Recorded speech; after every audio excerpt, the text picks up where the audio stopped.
রাখুন, গায়েবী ভাবে আল্লাহ আপনাকে সম্পদ দান করবেন। আপনি অল্প দিনের ভিতরে হালাল ভাবে কোটিপতি হতে পারবেন, সম্পদশালী হতে পারবেন। আল্লাহ তাআলা আপনার রিজিকের ভিতরে বরকত দান করবেন। অনেকে এই কথাগুলো বিশ্বাস করে না।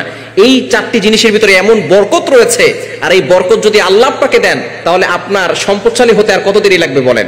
ওসমান রাদিয়াল্লাহু তাআলা আনহুকে যদি আল্লাহ তাআলা ধনী বানাতে পারেন, আমাকে আপনাকে আল্লাহ কেন ধনী বানাতে পারবে না? এজন্য অবশ্যই ইয়াকিনের সাথে আল্লাহর প্রতি ভরসা রেখে এই চারটি জিনিস আপনার ঘরে রাখবেন।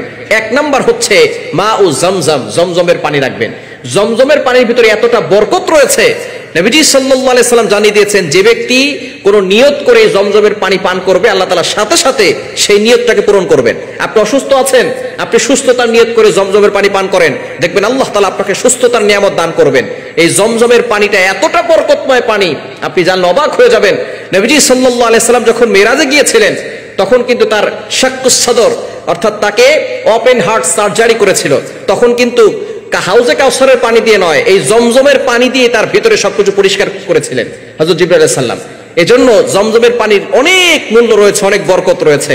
এই জমজমের পানি যদি আপনার ঘরে থাকে, আপনি নিয়ত করে খাবেন, আল্লাহ আমাকে সম্পদশালী বানান, দেখবেন আল্লাহ আপনার ঘরের ভিতরে এমন বরকত দান করবে, আপনাকে কোটিপতি বানিয়ে দিবেন, এবং আল্লাহ তাআলা আপনার ঘরের ভিতরে রিজিকের বরকত দান করবেন, সম্পদের বরকত দান করবেন। এজন্য আপনি এক নাম্বার হচ্ছে জমজমের পানি আপনার ঘরে রাখবেন।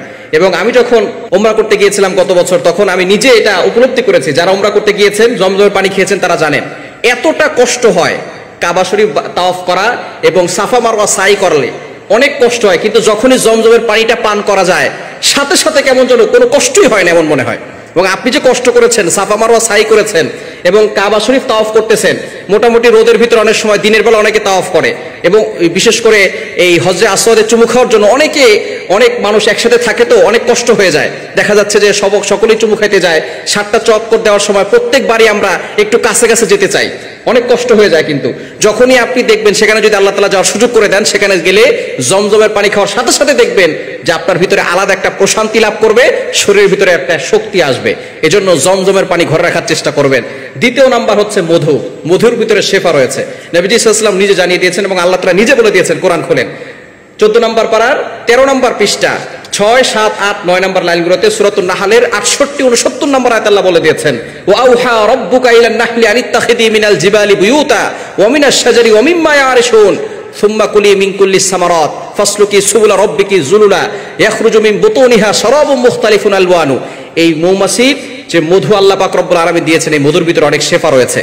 নবীজি সাল্লাল্লাহু আলাইহি সাল্লামের একজন সাহাবী তার ভাইকে নিয়ে আসছেন, ইয়া রাসূলুল্লাহ, ইয়া হাবিবাল্লাহ, আমার ভাই অসুস্থ হয়ে পড়েছেন, তাকে শেফার জন্য কি দেওয়া যায়? নবীজি বললেন মধু খাওয়াও।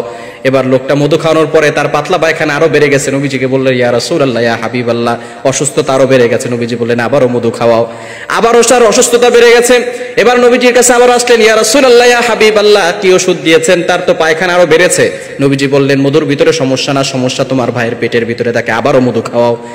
তিনবার বলার পরে যখন মধু খাওয়ার পরে ওই ব্যক্তি এমন ভাবে সুস্থ হলো, পরে নবীজি সাল্লাল্লাহু আলাইহি সাল্লামের কাছে এসে বললেন, ইয়া রাসূলুল্লাহ, ইয়া হাবিবাল্লাহ, আমার ভাইয়ের পেট ব্যথা ভালো হয়েছে, পায়খানা ভালো হয়ে গেছে, তারপরের থেকে আর কোনোদিন তার অসুস্থতা আসে নাই। সুতরাং মধুর ভিতরে শেফা রয়েছে, মধু আপনার ঘরে রাখার চেষ্টা করবেন। 3 নাম্বার কালো জিরা রাখবেন। বুখারী শরীফের 5285 নম্বর হাদিস, কালো জিরা হচ্ছে ইল্লা সাম, মৃত্যু ছাড়া সব রোগের ওষুধ। কালো জিরা ভর্তা বানায় খাবেন, এবং সকালবেলা আপনি খালি পেটে একটু খেতে পারেন, মধু আর কালো জিরা একসাথে মিক্স করে, অথবা কালো জিরা শরবতের সাথে 2-1টা দানা ছেড়ে দিবেন, চায়ের সাথে 2-1টা দানা ছেড়ে দিয়ে আপনি খেতে পারেন, দেখবেন কালো জিরার ভিতরে শেফা রয়েছে। এবং 4 নাম্বার খেজুর রাখবেন, খেজুরের ভিতরে অনেক শেফা রয়েছে। নবীজি সাল্লাল্লাহু আলাইহি সাল্লামের একজন সাহাবী, তিনি সাদ রাদিয়াল্লাহু তাআলা অসুস্থ হয়ে পড়লেন। অসুস্থ হয়ে পড়ে যাওয়ার পরে তিনি বললেন, যাও তুমি মদিনার অমুকের কাছে যাও, সে তোমাকে আজওয়া খেজুর দিয়ে চিকিৎসা করাবে। এই আজওয়া খেজুরের ভিতরে এমন শেফা রয়েছে, নবী সাল্লাল্লাহু আলাইহি ওয়াসাল্লাম নিজে বলেছেন, যে ব্যক্তি দৈনিক 7টা মদিনার আজওয়া খেজুর খেতে পারবে, আল্লাহ পাক রব্বুল আলামিন তাকে এমন শরীর দান করবে, সাপ যদি কামড় দেয়